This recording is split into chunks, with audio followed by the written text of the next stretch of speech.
Welcome back to the Pebbles, Sand, and Silt. This is Investigation 1, First Rocks.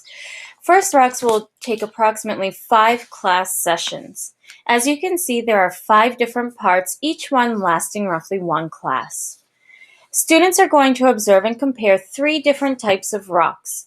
They will sort the rocks different ways and observe the rocks when they interact with water and with friction. Before I start any unit, I like to create a KWL chart. And what I do is I have the students write down what they currently know about rocks and what they want to know about rocks. And then we revisit this KWL chart at the end of the lesson and they write down what they learned and we compared the K and the L and see if they figured out all their wants. If they did not figure out all their wants, then we have time to ask those questions and have kind of an ask and answer session.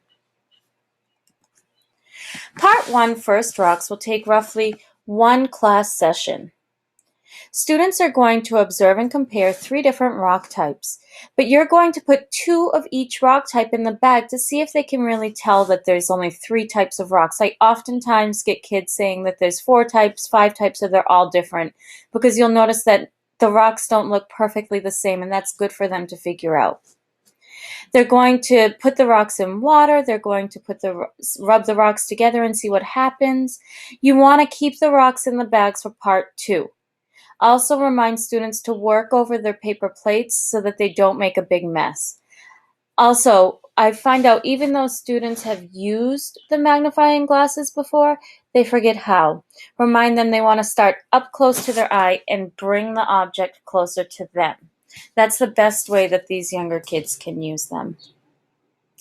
I do give each student their own bag of 6 rocks. That way they can fully investigate them without having to share for the first time. You'll notice I do change that as the unit goes on though. Part 2, Washing Rocks. Here's what the students are going to share a rock bag. I have them share either as a group of 4 students or a group of 2 students, depending on the class size. And they'll get that bag of 6 rocks. We'll talk about what the rocks look like. We'll review last class. And I'll have them wash the rocks, which is putting them just in a small cup of water. And then we see what happens both to the rocks and if anything happened in the water. At the end of this unit is where you tell the students what exactly the rocks are and where they came from. A lot of them will guess places like the moon, Mars. Some will say volcano because that's so typical. And then you can go into where they came from on the volcano, which is where I use that visual aid in the overview unit. Part 3, First Sorting. For this, you're going to need the large pebbles, which are river rocks, and you're going to need 1 bag per group. So I do it per group just because it's easier than giving 20 rocks for 1 kid. There's plenty for them to share. I have them work in groups of 2. You're going to start the class by reading Peter and the Rocks. If you have any ELD level 1 or 2 students who are able to read in Spanish and they didn't understand when you read the book, you can have them read the Spanish version of this book. You just have to turn it over and flip it upside down, and that's where the Spanish version is. So that's a good thing to have. I've had lots of students read that before. I find that Peter and the Rocks gets the students really excited to look at river rocks. And also, it works out for me that I get insects as my next unit, so it kind of segues into that where they say, ooh, are we going to study insects next? Because Peter finds a ladybug at the end of the story. So it's very exciting. They really like this book. So by now you should have a very lengthy word wall going.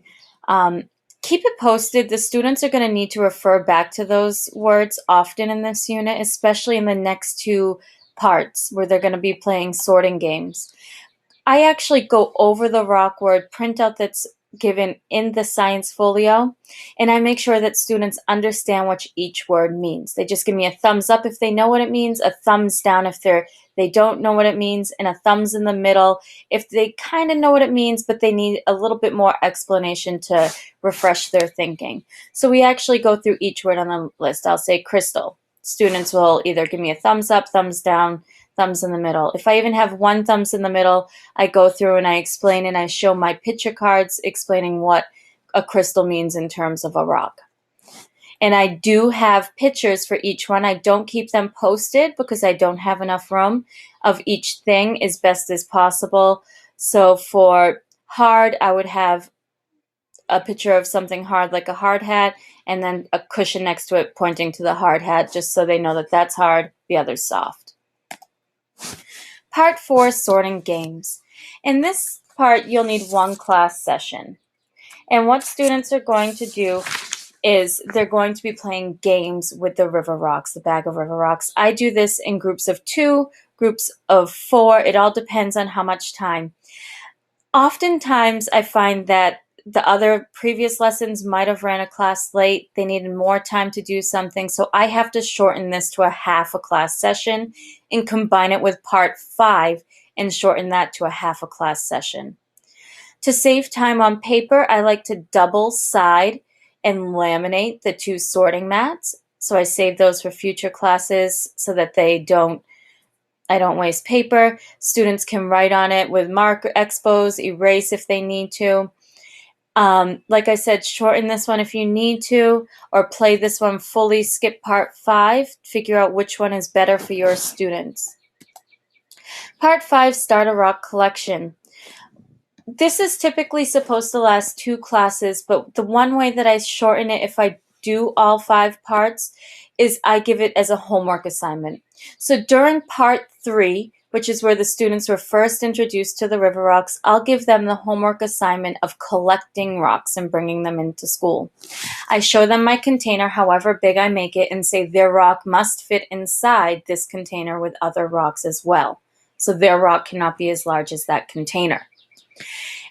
And I remind them that rocks aren't thrown, rocks aren't banged on things. When they bring it to school, they need to bring it right to my room, put it in the class collection, and we'll save them for a later date.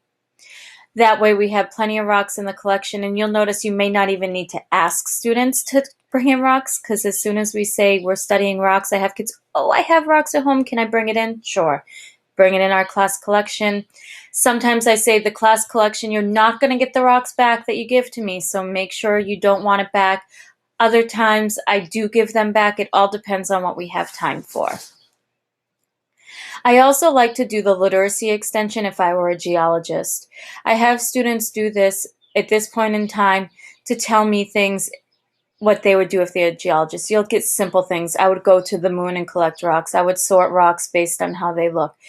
And then I do it again at the end of this entire unit, and we compare the stories.